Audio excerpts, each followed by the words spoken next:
Suppose ಈ client ನೋಡ್ತೀವಿ ಅಂದ್ಕೊಳ್ಳಿ. ಓಕೆ. ಇದು ಅನ್ಕೊಳ್ಳಿ 881. ಹೇಳಿ ಹಾಂ ಎಸ್ ಬ್ರೋ ಹೇಳ್ತಾ ಇದ್ದೀನಿ, ಅದಕ್ಕೆ ನೋಡ್ತಾ ಇದ್ದೀನಿ. 881. ಓಕೆ. ಓಕೆನಾ.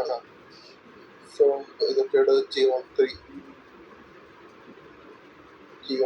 ಸೊ ಯೂನಿವರ್ಸಿಟಿ ಪರ್ಚೇಸ್ ಮಾಡೋಣ.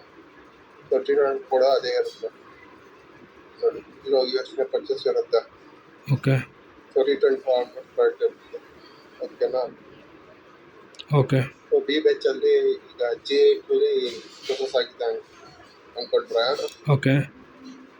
ಸೊ ನೀವೇನು ಮಾಡಬೇಕು, ಸಿಡಲ್ ಮೂವ್ಮೆಂಟ್ ಮಾಡಬೇಕು ಈ G9 93ಗೆ. ಓಕೆನಾ.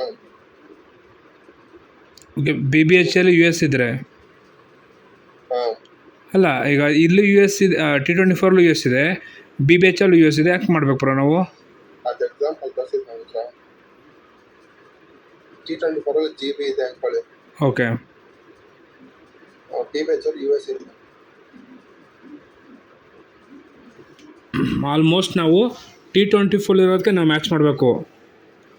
ಹಾಂ, ಬಟ್ T24 ಕರೆಕ್ಟಾಗಿ ಆಗಿದೆಯಾ ಒಂದು ನೋಡ್ಕೊ. ಕರೆಕ್ಟಾಗಿ ಇರುತ್ತೆ T24, ಬಟ್ ನೋಡ್ಕೊಳ್ಳಿ 99 ಹೋಗ್ಬಿಟ್ಟು ಬ್ಯಾಕ್ಗ್ರೌಂಡ್ ಚೆಕ್ ಮಾಡಿ.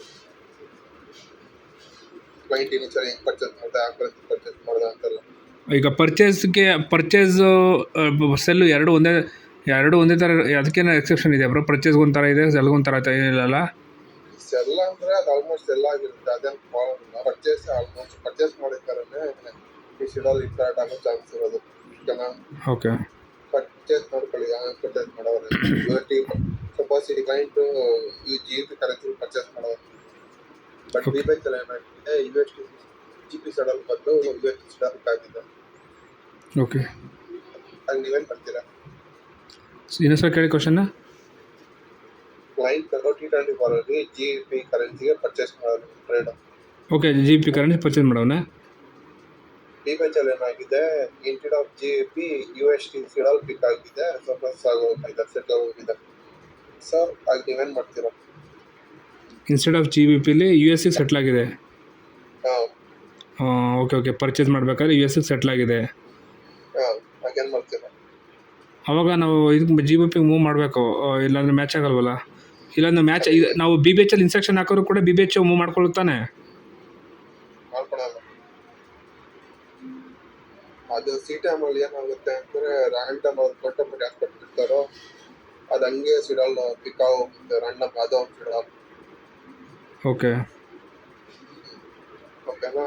ಸೊ ಆಗೇನು ಮಾಡ್ತೀರಾ, ಯಾವ ಕರೆನ್ಸಿ ಸ್ವಿಚ್ ಮಾಡ್ತೀರಾ? T24 ಯಾವುದಿದೆಯೋ USD ಅದಕ್ಕೆ ಸ್ವಿಚ್ ಮಾಡ್ತೀವಿ. ಅದೇ ಯಾವ ಕರೆನ್ಸಿ ಮಾಡ್ತೀರಾ ಬಿ ಬೆಚ್ಚಲ್ಲಿ? T24 USD ಇತ್ತು ಅಂದರೆ USD GB ಇಂದ USD ಮೂವ್ ಮಾಡ್ತೀವಿ.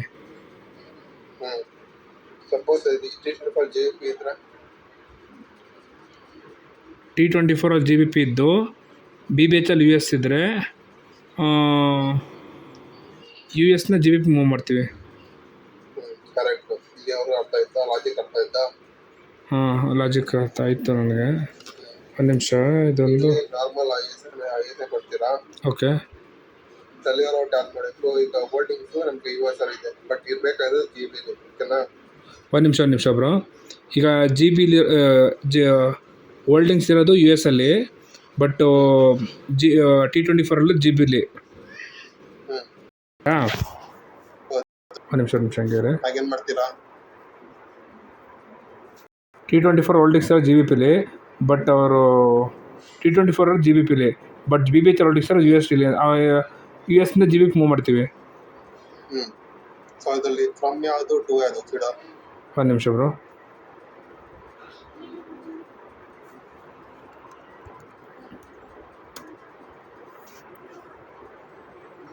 ಫ್ರಮ್ ಬಂದ್ಬಿಟ್ಟು US, ಟು ಬಂದ್ಬಿಟ್ಟು GBP. ಸಿಡಲಲ್ಲಿ ಅದೇ ಇದು G9 ಇರೋದು ಫ್ರಮ್ಮು, 93 ಇರೋದು ಟು.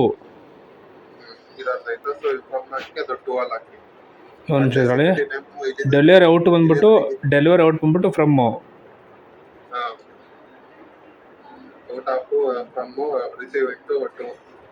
ಓಕೆ. ಇದು ಸೆಕ್ಯೂರಿಟಿ ನೇಮಾ? ಡಿಸ್ಕ್ರಿಪ್ಷನ್ ಹಿಂಗೆ ಕಾಪಿ ಮಾಡಿ ಹಿಂಗೆ ಪೇಸ್ಟ್ ಮಾಡಿ. ಓಕೆ. ಮತ್ತೆ ಕರೆಂಟ್ ಪ್ರೆಸೆಂಟ್ ಡೇಟ್ ಹಾಕಿ. ಇವತ್ತು ಎಷ್ಟು 25 ಮಾರ್ಚ್ ಹಾಕಿ. ಓಕೆ. 4365 ಇದು ಗೊತ್ತಲ್ಲ ನಿಮಗೆ. ಓಕೆ. ಮತ್ತೆ ಯೂನಿಟ್ ಅಮೌಂಟ್ ಎಷ್ಟು ಸ್ವಿಚ್ ಆಗಬೇಕು. ಈಗ ಟಿ ಚೆಕ್ ಮಾಡಿದ್ರೆ ಫಸ್ಟ್ 11,436 ಇದೆ. ಓಕೆ. ಇದೆಲ್ಲ ಸೊ T24 ಅಲ್ಲೂ ಅಷ್ಟೇ ಇರಬೇಕು ಈ ಐಸನ್ಗೆ. T24 ಹಾಂ. ಸೊ ಇದು ಯೂನಿಟ್ಸು ಅಕಸ್ಮಾತ್ T24 ಅದಕ್ಕೂ ಡಿಫ್ರೆನ್ಸ್ ಇದ್ರೆ ಇನ್ವೆಸ್ಟಿಗೇಟ್ ಮಾಡಿ. ಲೈಕ್ ರೀಸೆಂಟ್ಲಿ ಯಾವ್ದನ್ನ ಇದೆಯಾ ನೋಡಿ, ಅದನ್ನ ಸೆಟ್ಲ್ ಆಗಿದೆ ಇಲ್ಲ ಫೇಲ್ಡ್ ಇದೆಯಾ ಅಂತ ನೋಡಿ. ಫೇಲ್ಡ್ ಇದ್ರೆ ಅವ್ರು ಗಂಟಾಪಟ್ಟಿ ಸೆಟ್ಲ್ ಮಾಡೋ ಗಂಟ ನಮಗೆ ಪೊಸಿಷನ್ ಬರಲ್ಲ BBH ಅಲ್ಲಿ ಓಕೆ ಅಂತ ಅರ್ಥ. ಅದೊಂದು ಪೊಸಿಷನ್ ಇಲ್ಲ ಅಂದ್ರೆ ಬಂತು ತಲೆನೋವು.